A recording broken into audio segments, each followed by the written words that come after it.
The rain hammered against the cracked windows of the orphanage, like bullets against armor.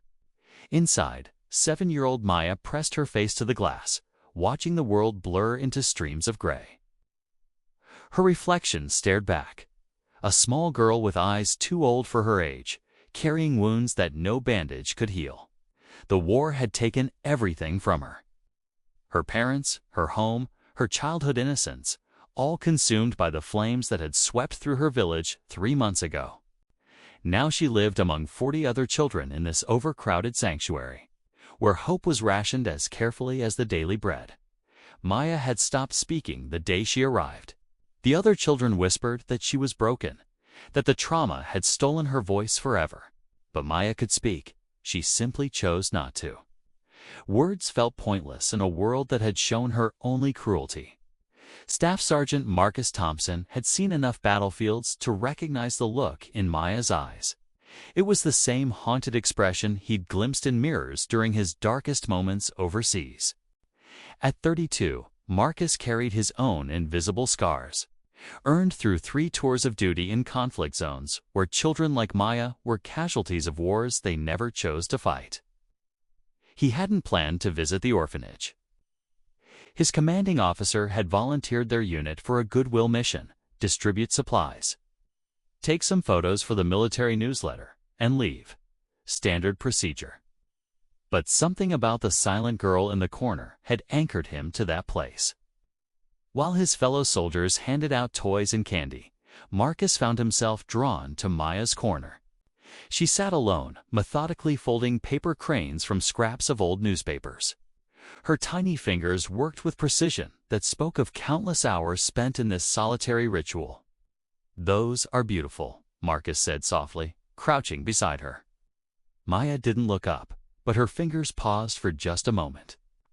The first acknowledgement of another human being the staff had seen from her in weeks.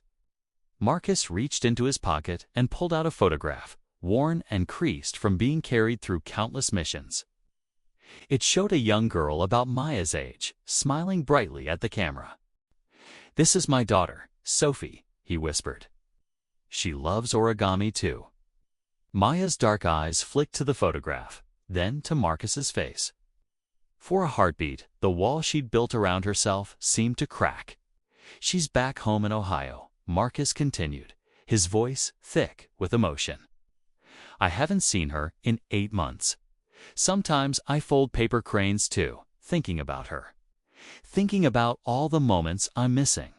Without warning, Maya picked up one of her cranes, a perfect creation folded from newspaper print, and placed it gently in Marcus's palm. It was the first gift she'd given anyone since arriving at the orphanage. That single gesture shattered something inside Marcus's chest. This child, who had lost everything, was offering comfort to him. The soldier, who was supposed to be strong, who was trained to protect and serve, was being protected by a 7-year-old girl who had every reason to trust no one. Marcus made a decision that would change both their lives forever. He began visiting Maya every week, bringing supplies for her paper, folding in stories about the outside world. Slowly, patiently, he learned her story through gestures and drawings, how she'd hidden in a cellar while her village burned, how she'd waited 3 days for parents who would never come home, how she'd walked 15 miles to reach the orphanage, guided only by the kindness of strangers. But Marcus gave her something more precious than stories. He gave her his time. In a world that had abandoned her, he showed up, week after week, through rain and shine. Through his own battles with trauma and homesickness, he came back for Maya.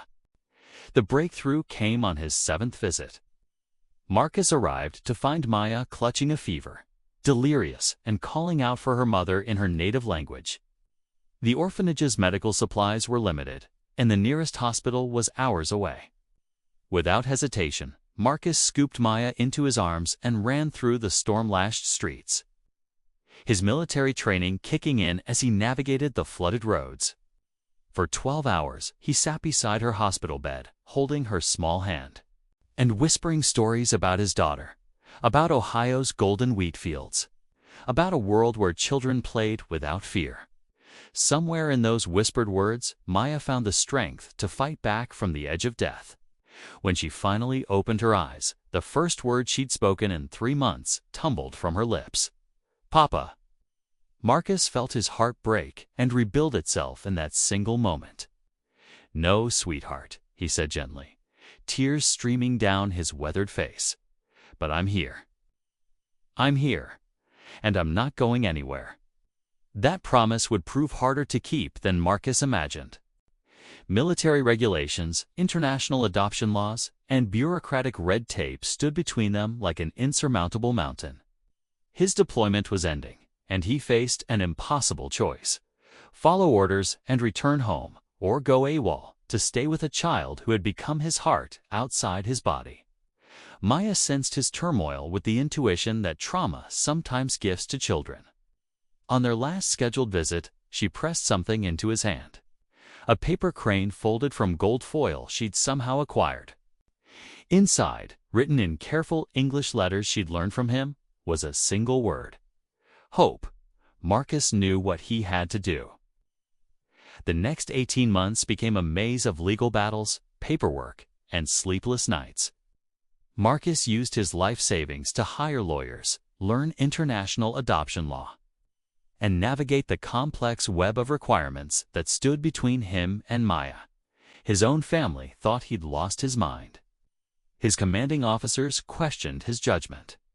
But every time doubt crept in, he'd de-looked at that golden crane and remember a little girl who had taught him that love could bloom in the darkest soil.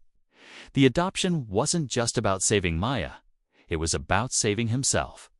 In fighting for her future, Marcus found his own path to healing from the wounds war had carved into his soul. Maya needed a father, but Marcus needed her just as desperately. She had reminded him that there was still beauty in the world worth protecting. The day the adoption was finalized, Maya spoke her first full sentence in English. "Are we going home now, Papa?"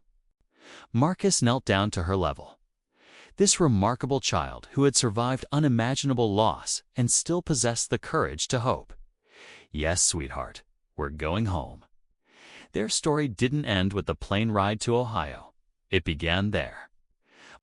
Maya's integration into life came with challenges, nightmares, cultural adjustments. The slow process of learning to trust that safety could be permanent. But Marcus was patient, drawing on every lesson their relationship had taught him about the transformative power of consistent love.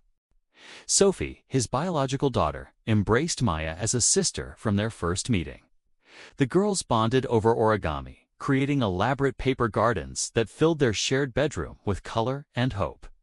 Maya's silence gradually gave way to laughter, her fear slowly replaced by the confidence that comes from belonging somewhere.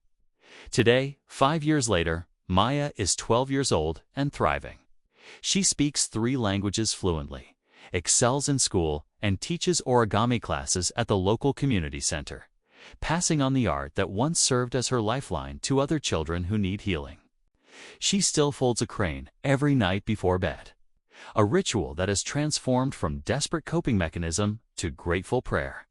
Marcus often watches her with wonder, marveling at the journey that brought them together.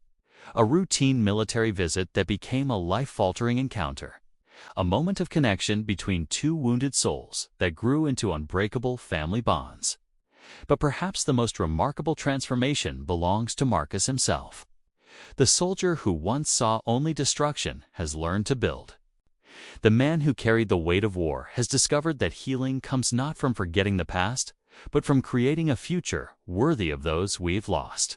Maya kept her promise too. She never stopped hoping, and in doing so, she saved them both. Their story reminds us that kindness isn't just about grand gestures or heroic moments. Sometimes it's about showing up consistently for someone who has every reason to believe the world has abandoned them. It's about seeing the humanity in another person's pain and choosing to help carry their burden.